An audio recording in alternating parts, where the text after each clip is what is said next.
In a quest to understand Valoi, the red polo, and the Twalas, this is what the Sowetan Live had to say.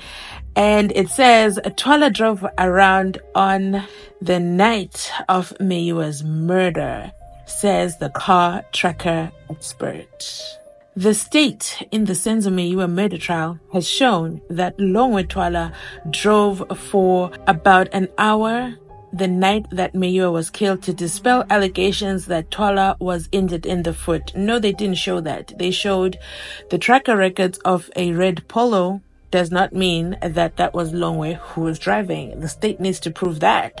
Let's continue reading. It also says, in an attempt to dispute the defense version that Twala shot Meyiwa during a quarrel and accidentally shot himself in the ankle, the state called a car tracker expert, Maria Pretorius, who detailed the movements of the red VW Polo that Twala drove on the night Meyiwa was killed in 2014. The car belonged to Twala's father, Chico Twala. Again, we don't know that he's the one who was driving. The state has not proved that to us beyond reasonable doubt. Okay?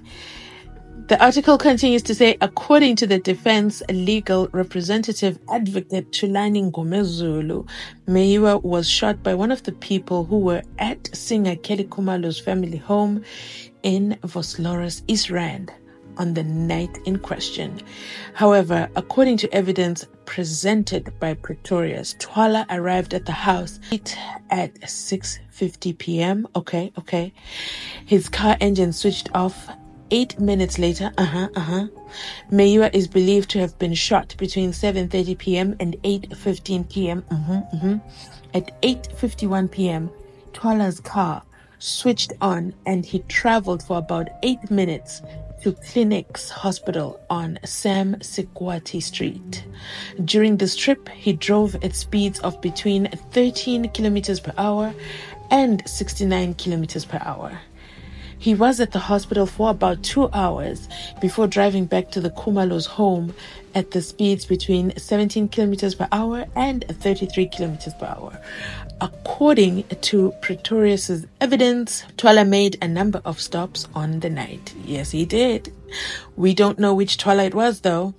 The state and the Khumalo's family have dismissed allegations that Meyiwa was shot during an argument by one of them. Witnesses, who include Khumalo's sister Zandi and Meyiwa's friend Utumelo Madlala, have since testified that they were intruders who barged in, demanding cell phones and money on the night of the incident. They further claim that Meyiwa was shot by the intruders. 5 men were arrested in 2020 and are currently on trial on charges of murder, attempted murder, robbery with aggravating circumstances, unlawful possession of a firearm, and unlawful possession of ammunition. However, Umuzi Gaulahlelwa Sivia and Bongani Sandison Danzi, Mthobisi Prince Mncube, Mthokoziseni Zipho Zonke Mapisa, and Sefisa Kuhle Ntuli have since pleaded not guilty to the crime. Pretorius told the court on Monday that LONGWE stayed at the Khumalo's for 2 hours after the hospital. He sure did. He surely did. Well, a LONGWE. No, a Twala, because we don't know who it is. Yes, from the hospital, the car went back to the Khumalo's. But you know, somebody in the comment section said, so when did they go to the Sangoma? When did they go to the Sangoma?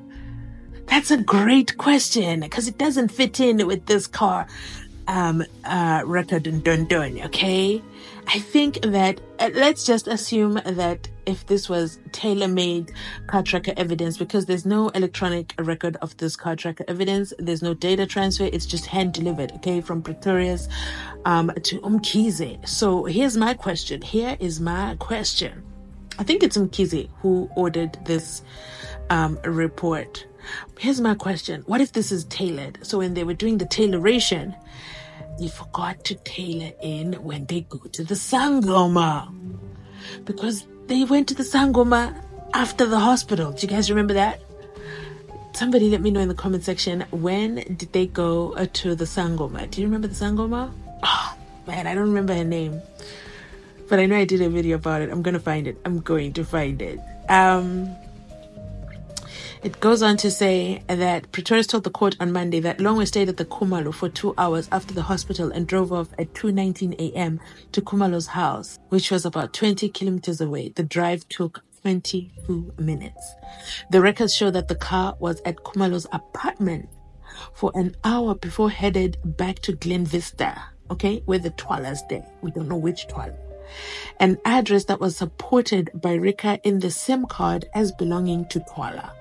Okay.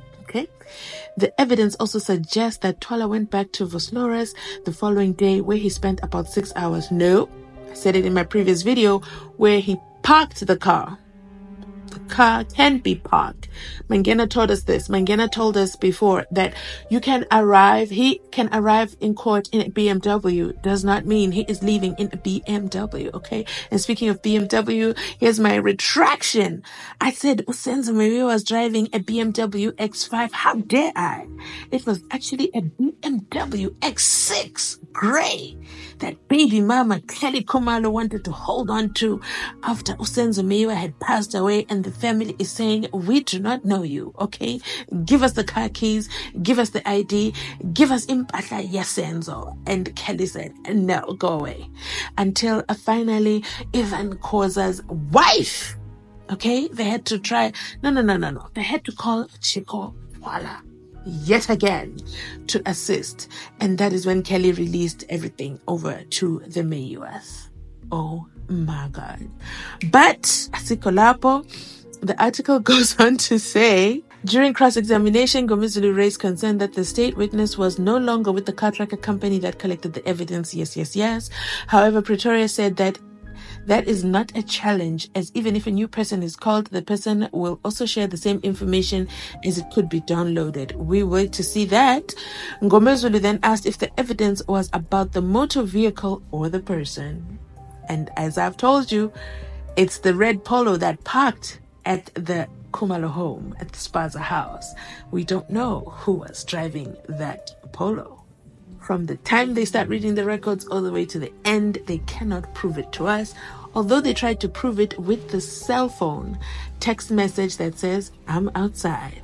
But does that mean he arrived in the Polo? I'll go back to Mangena's statement. Mangena said, just because you came to court in a BMW does not mean you're leaving in one. Just because you sent a text message saying, I am outside, does not mean you arrived in the red Polo, even though it's outside.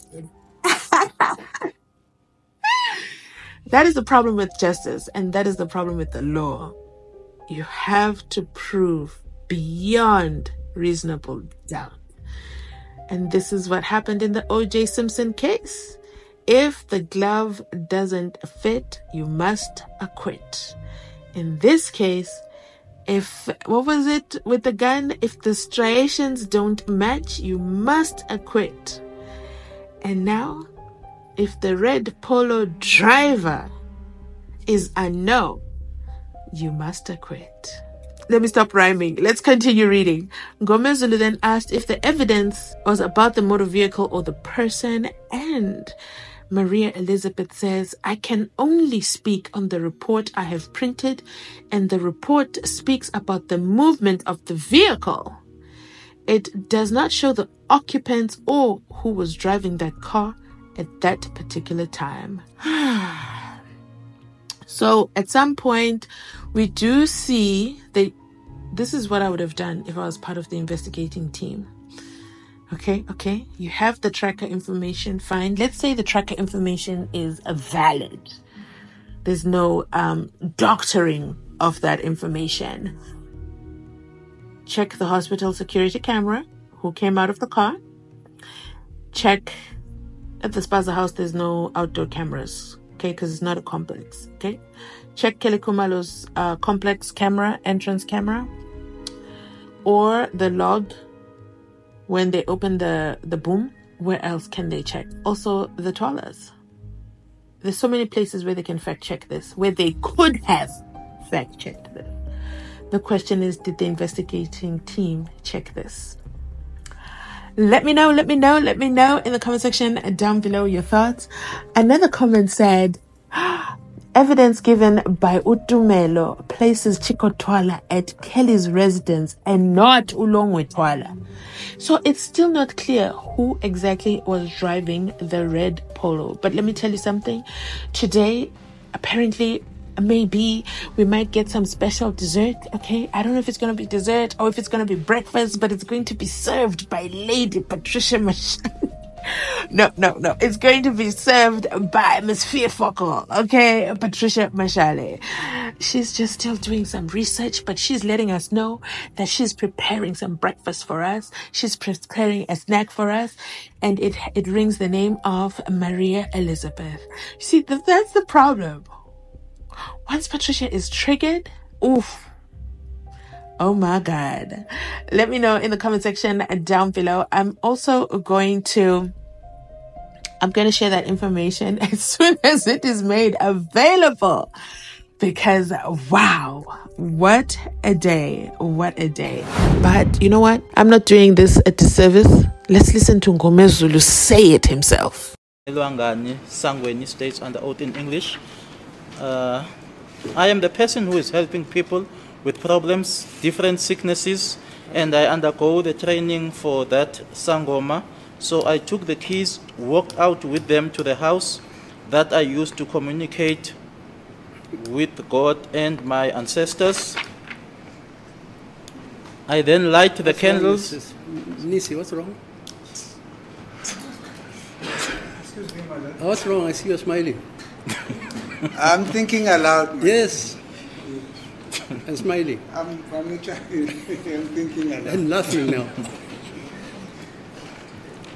I then light the candles. I first talked to Kelly, telling her that what happened to her was very painful, but hence trust God. She said she was even, okay, maybe there's a word missing, my lord. She was even of killing herself. I told her that she mustn't thinking of killing herself. I told her that she mustn't do that. Her kid still needs her. I then told, I'll read it as is. I then told me that they left police still busy with their work, so she won't stay with me for a long time. They need to go back and attend the police. They then left. Few minutes after they left, I heard a voice of female calling my daughters, saying, Togo. Togo. I peeped through the door and noticed that it was Mrs. Mtimunye, Busisiwe's mother. She said the police were looking for Kelly, and I said they just left. Before Kelly left, she told me that the criminals got inside the house and pretended as if they wanted her cell phone. But she was surprised because they didn't take the phone. They only killed Senzo. She found her phone next to the door. After they left, I slept. On December month 2014, it was a month after funeral, Kelly came to me and she told me that nothing is going well for her and she is having spirits, and she felt I was the one to help her. I told her that I must pray and I must talk to my ancestors in order to check what was her problem. Before I helped, I prayed. After that, I told her that I saw on my spirit that she was supposed to do a ceremony after losing her boyfriend, and other things should follow after that. And I told her that without that cleansing ceremony, there was nothing to be done by me. She then left. Mid-December, she came to me and told me that she was ready for the cleansing ceremony. She was complaining that even if she is performing at the stage, she feels that something was not right. I told her that I cannot do that while her mother was in KZN for Christmas. She then promised to notify me when her mother comes back. Okay. On 2015 January, beginning of the month, I cannot remember the date, Kelly came to me and told me that her mother was back and want to proceed with the cleansing. She then gave me the date. I cannot remember the date she gave me. Kelly came back and I followed the process of cleansing her according to the way I was trained. Before Kelly's cleansing ceremony, But after she approached me to help her, Kelly's mother, Zandile, and Zandile's boyfriend by the name of Longwe, to go to the room that I used to attend my clients. They then went to that room. I was at the main house with Kelly's mother. I shouted at Kelly's mother, asking her why she decided to brought Zandile's boyfriend whilst he is having his family. She said she thought of me, and then there is nobody to help her except him. She was not taking her serious. She was laughing. I then went to them. I then prayed for Longwe, and on my spirits I saw that he had a shadow of a dead person, and that person was appearing to me as a male, dark in comparison, in white cloth. I told him what I saw. He even agreed that a dead person is even struggling him. He doesn't sleep at night. I asked him who was that person, and he didn't tell me. I told him that he must stand to steam so that we chase that dark shadow away. Same day, I prepared water for him, and he started to steam. He started to steam the same day. He even mentioned that his father is always shouting at him for no reason. His friends doesn't need him next to them anymore. He came twice for the treatment.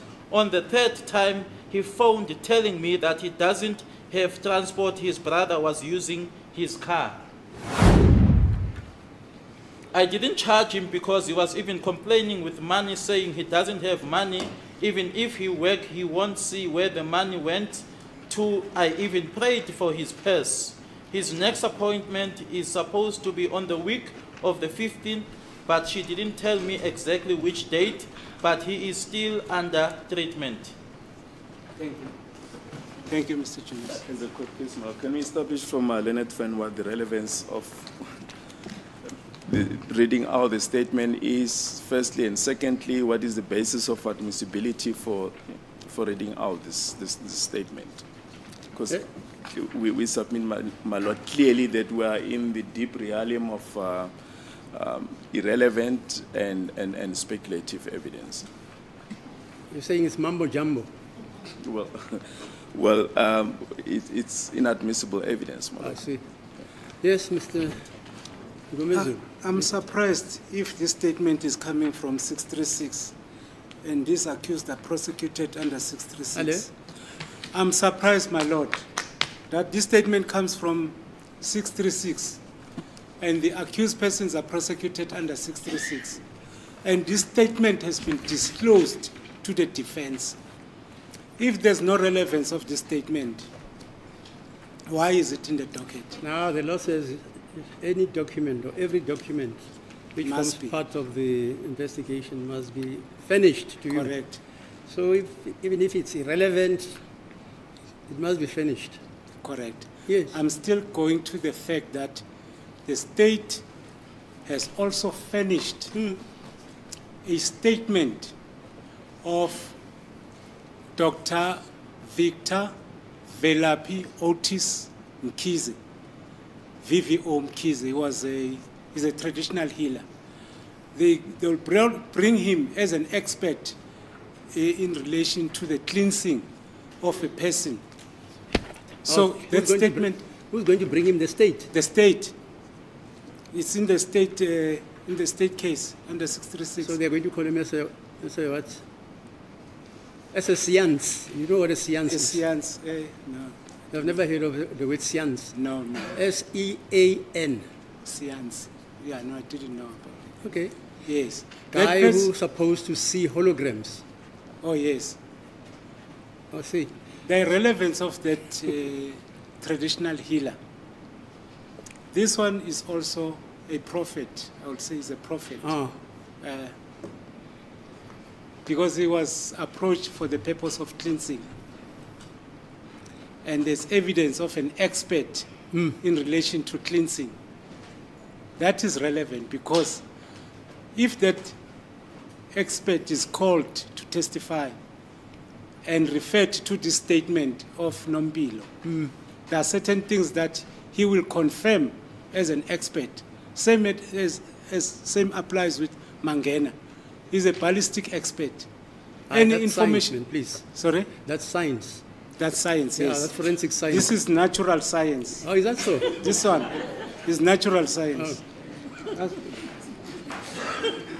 That's why Mr. Yes. That's why Mr. Nisi is going to call an expert, a ballistic expert. Even if you come after 100 years, yes, like the FBI's do, that evidence is there. Now, this vanishing evidence, I don't know about it. It's submitted. And this court is not equipped for that, I can tell you now. But it's not equipped to listen to Mzansi's, SANGOMA's. I'm not equipped. I don't know if there's any judge in South Africa who's equipped to make a finding that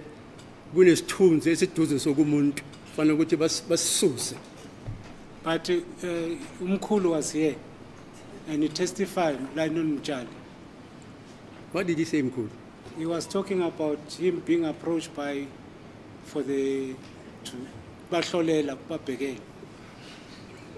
I see. So those things, they are realistic, my lord. Okay. In our African culture. So hence, Kaylee had to approach this lady with confidence that she was... Can they make SENZO come back from the dead? Sorry? They've got the powers even to make SENZO come back from the dead, are you saying? No, that is impossible. It's impossible, okay. It's only God who can do that. Oh, I see. It's only God. Only God. But I do not like to make submissions as if I don't live within the African cultures and customs. So if fine, you can make them. I'm just saying I'm not equipped to evaluate evidence. Yes. But I'll refer the court also. I just want to confirm with the Witchcraft Act, the one in Zimbabwe. I want to check if there is relevance in terms of the admissibility of our Witchcraft Act has it been repealed? It has been repealed. Was it repealed in? I think. If it's not, I'll just confirm that, my lord. Because last time I was told it was abrogated by disuse, and it's no longer. But may I just have a proper submission? It's 1927. Yes. Somewhere there. That LONGWE TWALA is the one who shot SENZO MEYIWA. Oh, which witness testified to that? My lord, I came on record on a trial within a trial. Yeah. I went to the records during Easter holidays. What I've gathered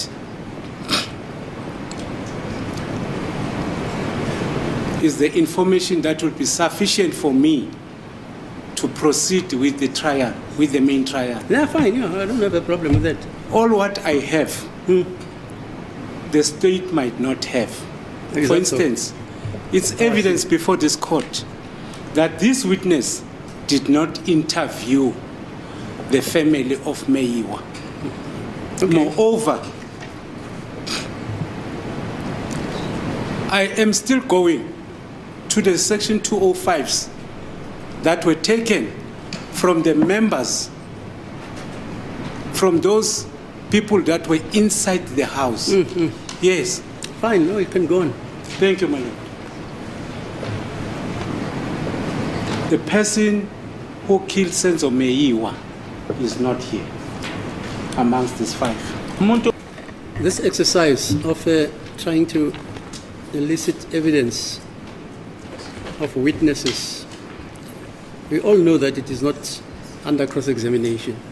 You're reading from a statement, but Mthethwa and his colleague were taken to cross-examination by all the counsels here. So their evidence is not restricted, obviously, to a statement. They said other things which were elicited by the very gentleman who's the prosecutor, Baloyi, and Mr. Ramosipidi on behalf of 1 and 2, and Mr. Nisi on behalf of 3, and Mr. Ngumalo on behalf of 4, Ms. Mshorolo on behalf of 5, cross-examined these two witnesses, police witnesses, and elicited more evidence. So, but you are now concentrating on a statement. How does it help us? Maybe you can explain to me. I don't know. I hear you, my lord. I have no difficulty in withdrawing that question. Okay. I have no difficulty at all. But so Advocate Ngomezulu is leaving no stone unturned and leaving his learned colleague Baloyi consistently trying to object, because now Ngomezulu has brought into evidence, onto the record, African science and African science versus forensic science. And you know, our honorable judge, Judge Rata Umkulu, oh my lord, tried to dispute African science and bring it in. But I want you to notice how Ngomezulu kept a straight face. And remember, this is happening in Pretoria, right here in Mzansi. So Rata has to tread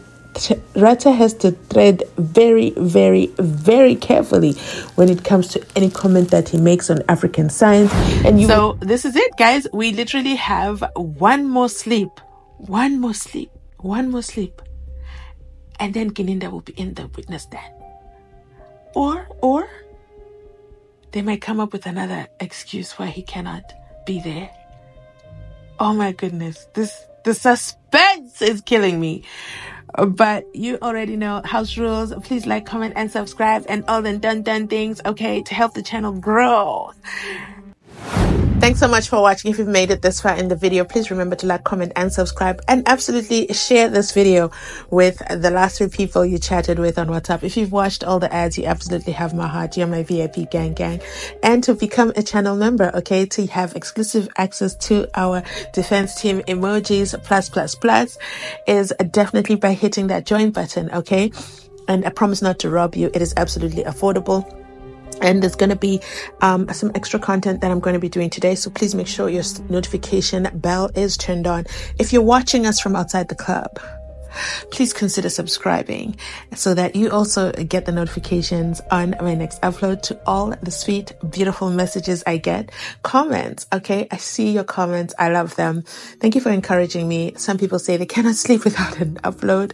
Some people say they're addicted to my voice. Oh my God. Should I start singing happy birthday on your birthdays? Should I make that a membership benefit? Let me know in the comment section down below. To my shy gang, you too count on this channel. Make sure you drop a soccer emoji in the comment section down below, as we're here together, gathered for justice for SENZO Meyiwa. Thanks for watching. I'll catch you on my next upload.